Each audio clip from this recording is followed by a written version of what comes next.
Picture this. You are a Persian spy crouching in the rocks above Thermopylae.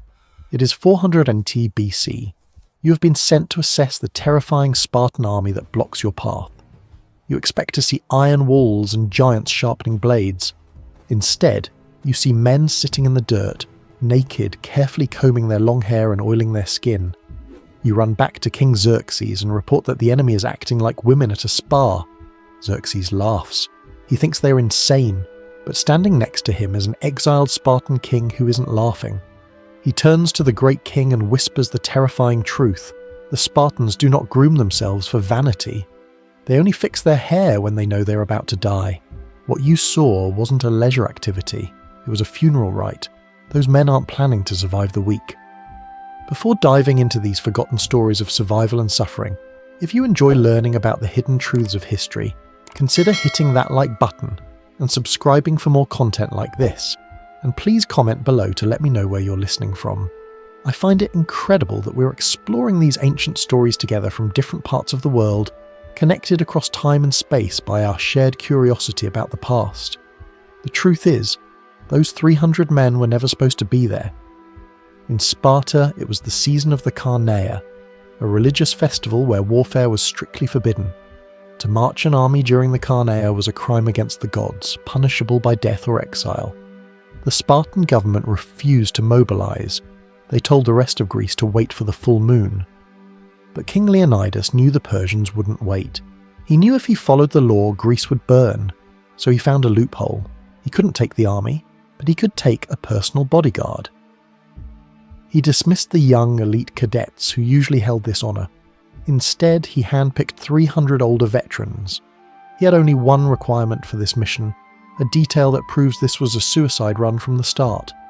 Every man he chose had to have a living son back in Sparta. Leonidas wasn't building a tactical unit.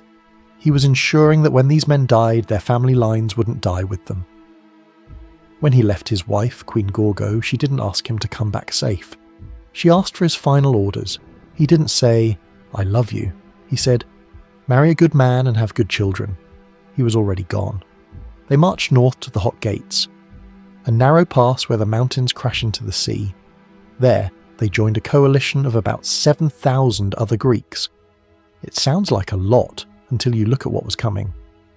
Xerxes was bringing the largest invasion force in human history up to that point. Modern estimates put it at 200,000 soldiers. This wasn't an army. It was a moving city that drank rivers dry. They had marched all the way from Asia, crossing the ocean on a bridge made of boats. Now they sat camped on the plains of Trachis, turning the horizon into a sea of campfires. Xerxes waited 4 days, convinced the Greeks would run away when they saw his numbers. They didn't move. Frustrated, he sent a messenger to the Spartan line. The messenger didn't offer terms. He just pointed at the massive Persian army and gave a simple command. "Lay down your weapons." Leonidas stood at the front of his 300 fathers. He didn't give a speech. He didn't negotiate. He shouted back 2 words that defined the Spartan spirit. "Mollen Labe." Come and take them.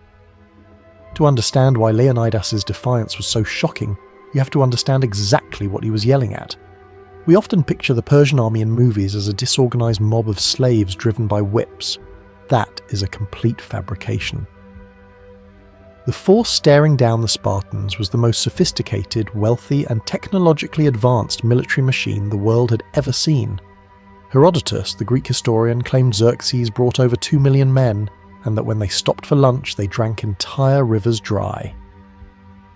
While modern historians have debunked the millions claim, the reality is almost as terrifying. Most estimates settle around 200,000 combat troops, plus a massive train of support staff. In 480 BC, that wasn't an army, it was a migrating super city. It was larger than the population of almost every Greek city-state combined. Moving a force this size required logistics that bordered on magic. 4 years. That's how long King Xerxes spent preparing for this invasion. He didn't just march, he reshaped the geography of the earth to fit his needs.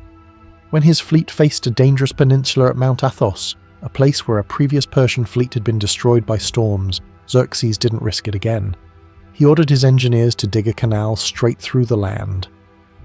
They cut a shipping lane through solid rock and sand for 1.5 miles, just so his navy wouldn't have to sail around a corner. Then there was the Hellespont, the narrow strait separating Asia from Europe. Xerxes built 2 pontoon bridges, tying nearly 700 warships together with flax and papyrus cables so thick they weighed as much as tree trunks. He paved the decks with wood and soil so the horses wouldn't look down at the water and panic. He literally walked his empire across the ocean. This was the power of Persian logistics. They had supply depots staged all along the Thracian coast, stockpiling millions of pounds of grain years in advance. They were an unstoppable industrial force. But this massive size was also Xerxes' greatest weakness. A force of 200,000 men creates a ticking clock. They consumed food and water at a rate that is hard to comprehend. Hundreds of tons of wheat and thousands of gallons of water every single day. The land couldn't sustain them for long. Xerxes couldn't simply besiege Thermopylae and wait for the Spartans to starve, because his own army would starve first. He had to keep moving. He had to break through. This puts the Battle of Thermopylae in a new light. It wasn't just a clash of swords, it was a clash of time. Leonidas didn't need to kill everyone, he just needed to stop the clock.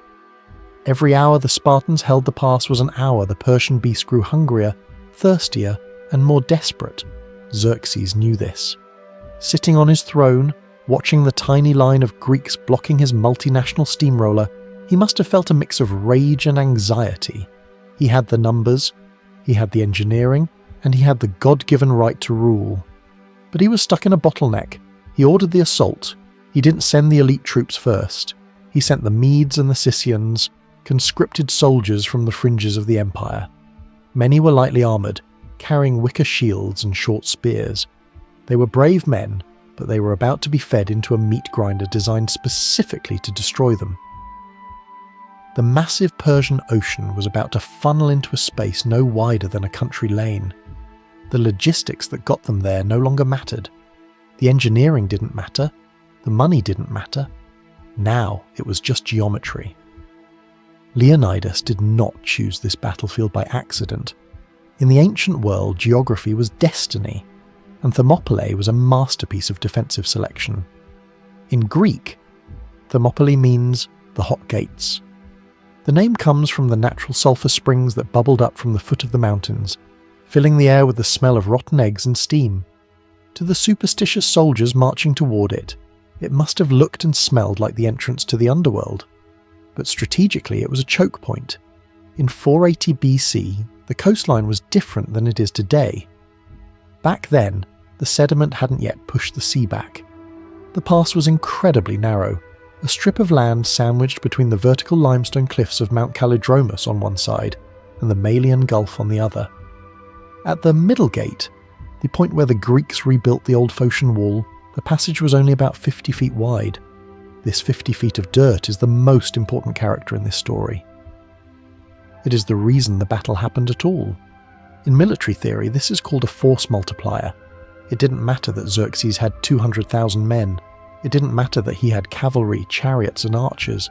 In a space that narrow, a massive army is paralysed. The Persians could not flank the Greeks. They could not surround them. They could not use their superior numbers to overwhelm the line. They had to come head-on in a column, funneling their vast ocean of soldiers into a tiny stream. This meant that at the point of contact, the odds weren't 200,000 against 7,000. It was 100 Persians against 100 Greeks. And in a fair fight man-to-man, Leonidas liked his odds. This brings us to the men standing behind that wall. While the legend focuses on the 300 Spartans, we must give credit where it is due. Leonidas was commanding a coalition. Standing shoulder to shoulder with the Spartans were roughly 7,000 other Greeks. There were men from Tegea, Mantinea, Corinth, and Phocis. There were 400 Thebans whose loyalty was questionable, and 700 Thespians, who would prove to be among the bravest warriors in history. Leonidas organised them into a rotating system. The Spartans would take the front, the deadliest position, and then cycle out to let the allies fight, keeping the front line fresh. They locked their shields together, creating a wall of bronze and wood that spanned the entire width of the pass. The Persians watching from the distance saw this wall. They saw the red cloaks of the Spartans, a colour chosen so that blood would not show. They heard the rhythmic chanting of the paeans, battle hymns to Apollo. Xerxes gave the signal. The first wave of Medes and Scythians surged forward. They ran with a shout, a chaotic, terrifying roar meant to intimidate the enemy. But the Greeks didn't make a sound. They didn't charge. They just stood there, knees bent, shields interlocked, spears levelled. The Persians slammed into the Greek line with the force of a car crash. The sound was deafening. The crack of wood, the scream of metal on metal, and the sickening crunch of bodies being crushed by the momentum of the crowd behind them. But the line didn't break. The geography held. The hot gates had closed. The collision at the hot gates was not a battle in the traditional sense. It was industrial slaughter. To understand why the Persians were being butchered so efficiently, we have to look at the engineering of the two armies. This was a conflict between two completely different military philosophies, speed and mobility versus weight and discipline. The Persians were designed for the open plains of Asia. They were light, fast, and relied on archers to soften up the enemy before closing in.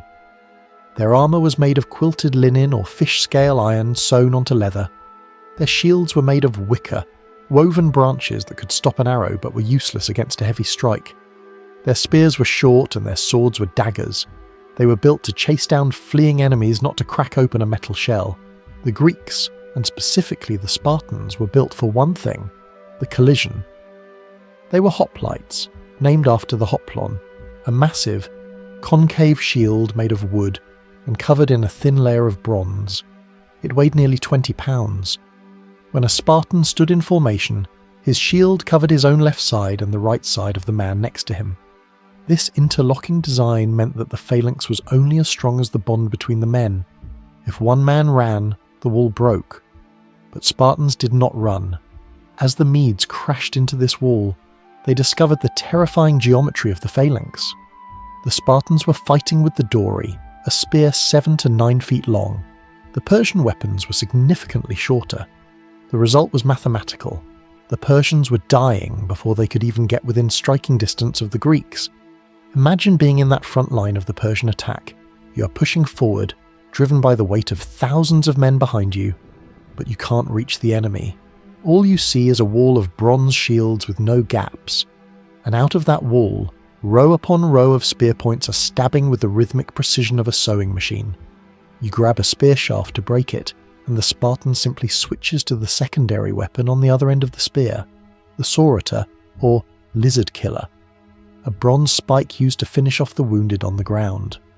The Spartans weren't just killing, they were managing the corpse pile. The efficiency was cold and robotic. As the Persian bodies stacked up, they became an obstacle. The Greeks would step forward, pushing the dead and the dying with their shields, literally paving the ground with their enemies to maintain their footing. This was the othismos, the great shove. It wasn't the cinematic, individual duels we see in movies. It was a rugby scrum of death. The back rows of the phalanx pushed into the front rows, driving the bronze wall forward like a bulldozer. The pressure was so intense that men in the front lines could be crushed to death without ever being struck by a weapon. The breath was squeezed out of lungs. Ribs were snapped by the weight of the collective mass. For the Persians, it was a nightmare. Their wicker shields shattered under the impact of the heavy Greek spears. Their swords couldn't penetrate the solid bronze breastplates of the Spartans. They were fighting ghosts, faceless warriors hidden behind metal helms who never spoke, never screamed, and never stopped stabbing. Herodotus tells us that Xerxes, watching from his golden throne on a nearby hill, jumped to his feet 3 times in terror. He wasn't scared for his own life. He was scared because his worldview was collapsing. He was the king of kings. His army was invincible, and yet he was watching his soldiers being threshed like wheat. By the afternoon, the first wave was broken. The Medes and Scythians retreated, leaving thousands of dead in the narrow pass. The ground was slick with blood, the air thick with the iron smell of gore and the sulphur of the hot springs. The Spartans cleaned their blades, they drank water, they rotated their lines. They hadn't even unleashed their full brutality yet. They knew the first wave was just a warm-up. They knew Xerxes would not take this insult lightly. They looked up the pass and saw the dust rising again. The king was done sending the amateurs. He was sending the immortals. As the sun began to dip on that first bloody day, a strange hush fell over the Persian lines. The broken remnants of the Medes were dragged away, and the battlefield was cleared of the worst of the debris. From the Persian camp, a new sound emerged. It wasn't the chaotic shouting of the conscripts. It was the rhythmic, disciplined marching of 10,000 men moving as one organism. Xerxes was playing his ace. He sent in the immortals. These were not just soldiers. They were the terrifying elite of the empire. They were called immortals not because they couldn't die, but because their unit strength was never allowed to drop below 10,000. If a man fell, another instantly stepped up from the reserve to take his place. To the enemy, it seemed as if they were fighting a hydra that could regenerate its heads instantly. They marched in silence, their faces covered by cloth cowls that hid everything but their eyes. They wore gold jewellery under their robes, a sign of their high status, and they carried the finest weapons the empire could produce.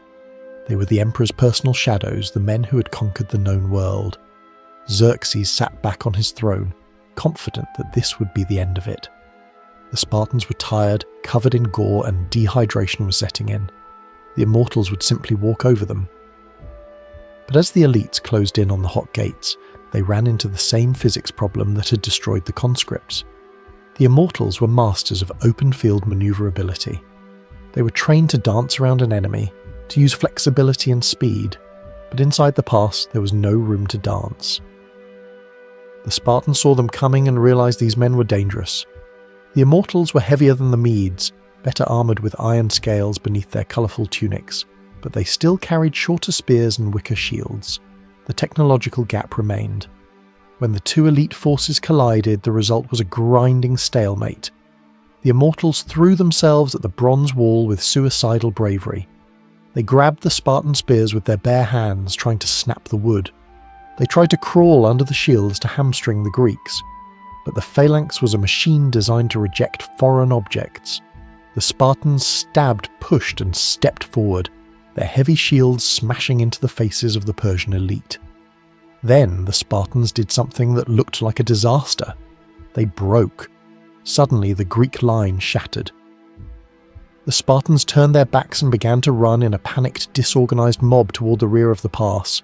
The immortals, seeing their invincible enemy finally routing, let out a roar of triumph. They broke their own disciplined formation and charged forward to cut down the fleeing Greeks, abandoning their ranks in the thrill of the chase.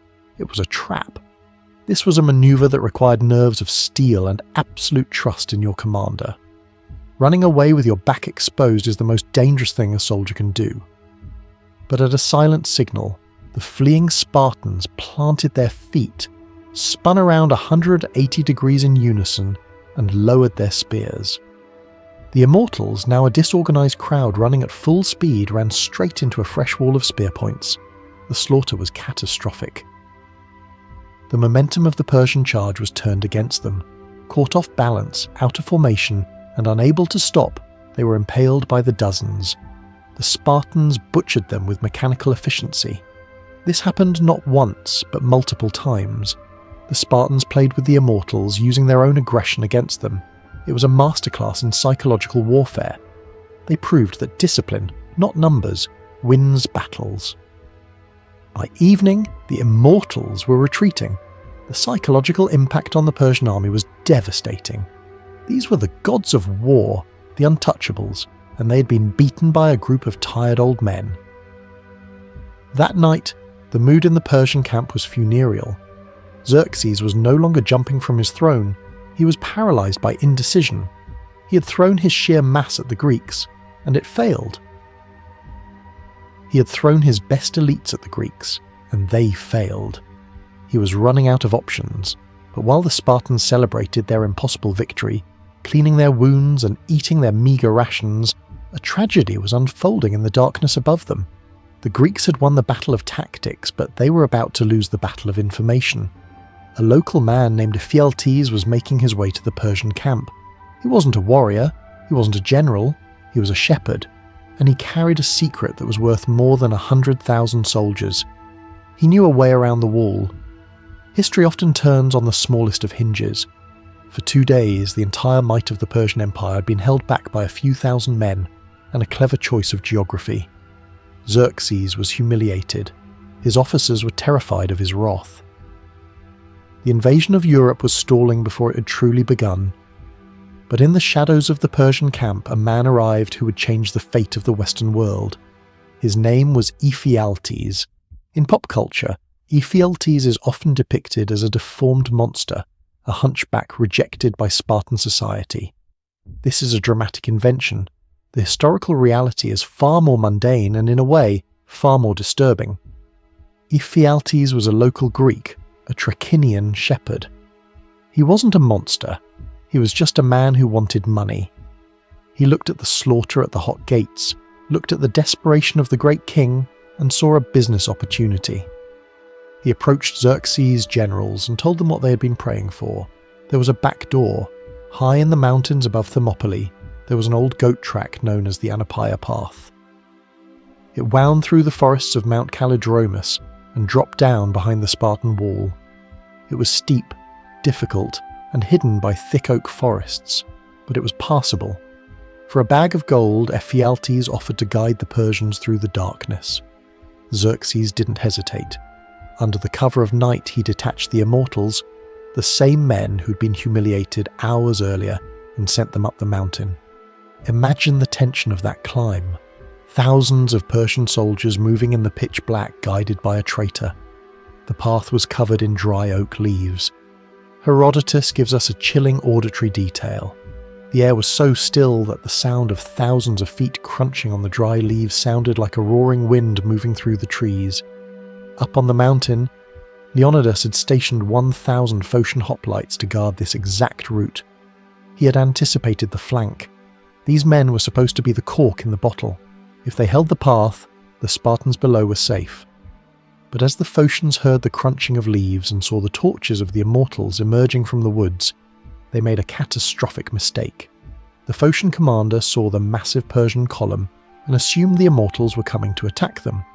Panicked, the Phocians retreated from the narrow path to the top of a nearby hill, forming a defensive circle to make their last stand. They prepared to die fighting for their homeland, but the Persians didn't care about them. The Persian commander Hydarnes saw the path open up.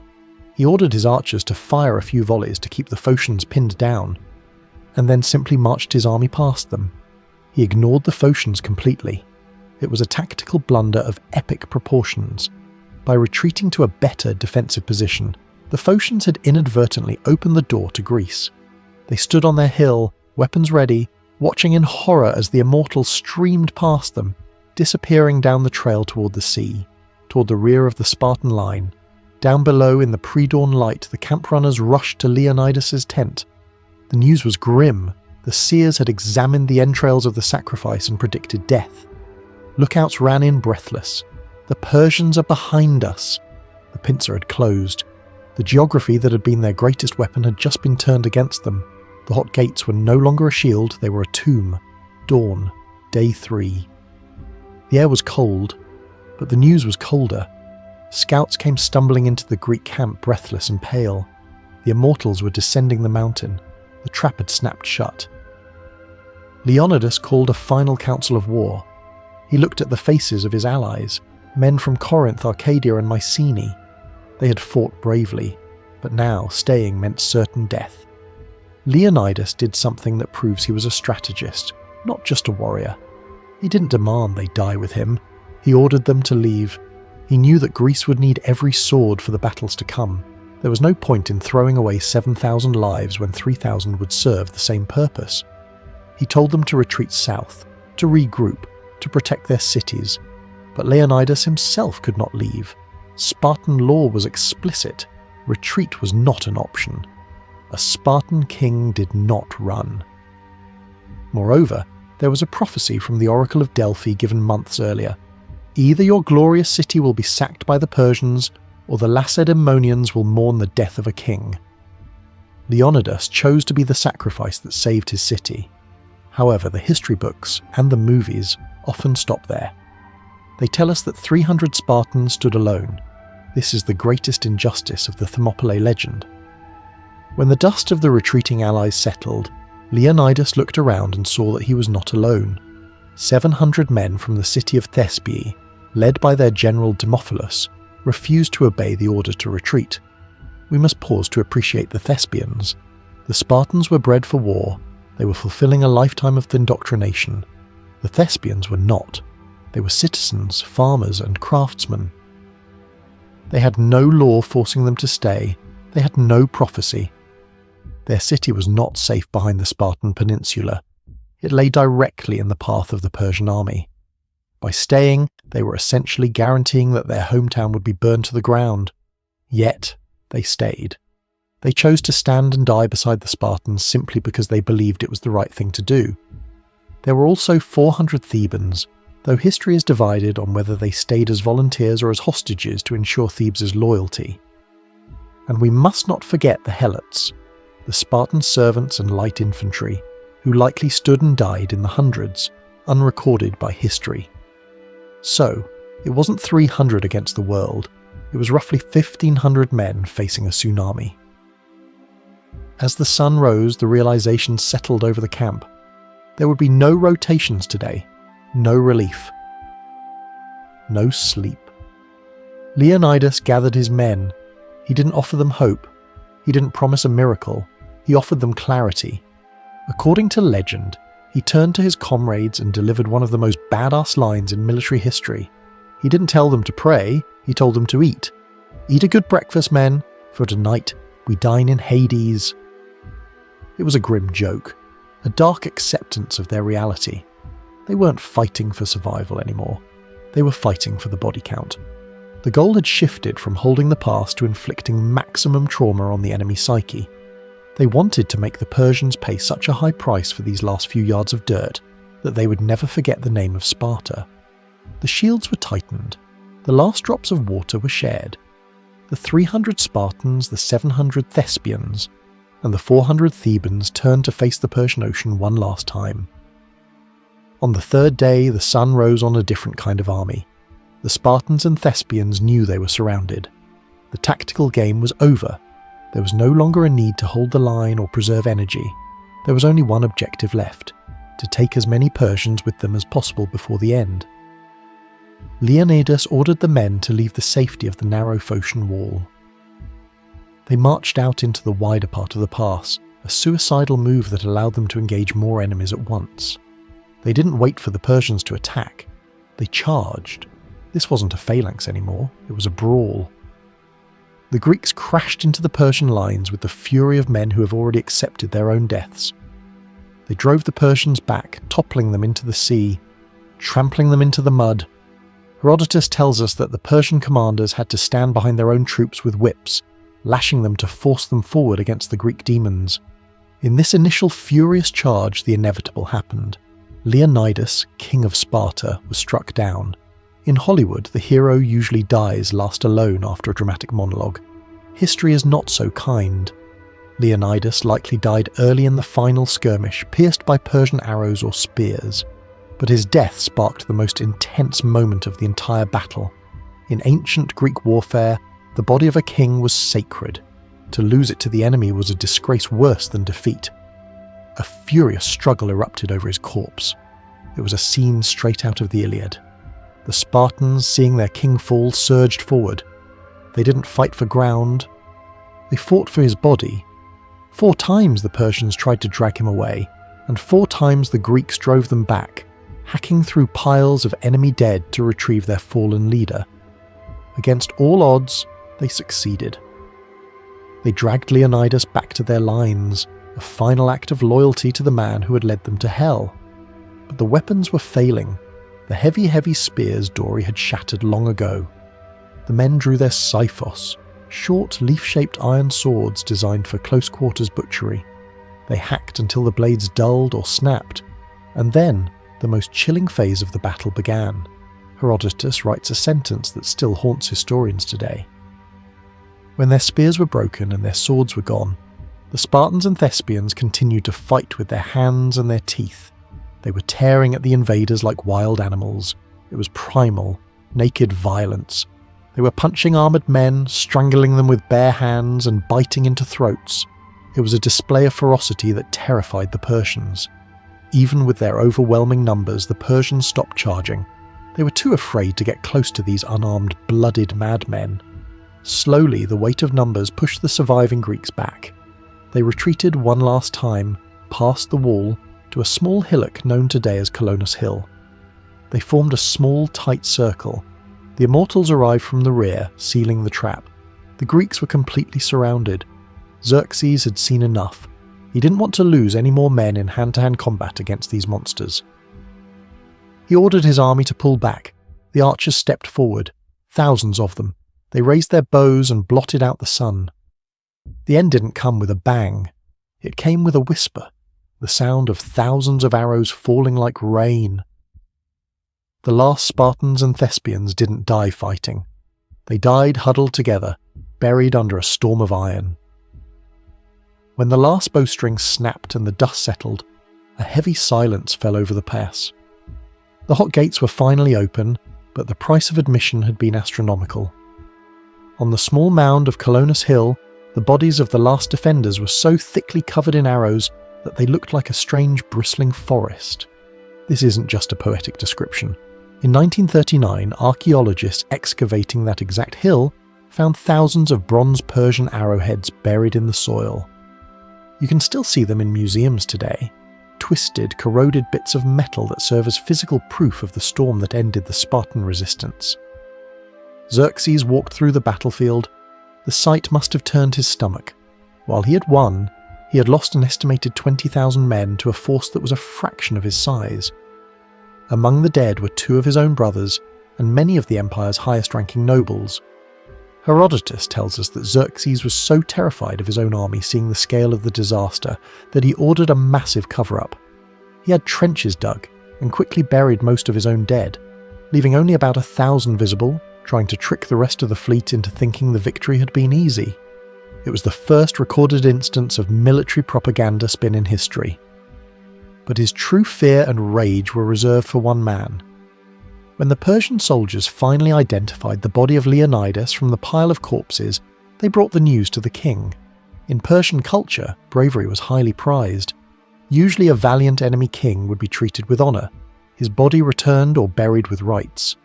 Xerxes had previously shown respect to other captured enemies, but not this time. The 3 days of humiliation, the loss of his brothers, and the shattering of his aura of invincibility had broken something in Xerxes. He ordered Leonidas's head to be cut off and his body to be crucified, impaled on a stake for all to see. This was a shocking violation of religious law and international custom. It was a taboo. By mutilating the body, Xerxes wasn't showing strength. He was showing weakness. It was a tantrum. He was trying to kill the legend of the man because he couldn't defeat his spirit. As the Persian army prepared to march south toward Athens, leaving the headless body of the Spartan king to rot, a terrifying realization began to spread through the ranks. Demaratus, the exiled Spartan, had warned Xerxes before the battle. Now Xerxes asked him a question that revealed his anxiety. How many more of them are there? Demaratus looked at the carnage, looked at the dead immortals and replied, "There are many great cities in Greece, but there is one called Sparta, and in that city there are 8,000 more men just like these." The colour must have drained from Xerxes' face. He had spent days and 20,000 lives to kill 300. The math was terrifying. If he had to fight 8,000 of them, he wouldn't have an army left to conquer anything. The Battle of Thermopylae was a tactical defeat for the Greeks. The road to Athens was open. The city would burn. But strategically and psychologically, the Persians had already lost. They were no longer marching as conquerors. They were marching as men who knew they could bleed. A few months after the slaughter, a stone pillar was erected at the site of the battle.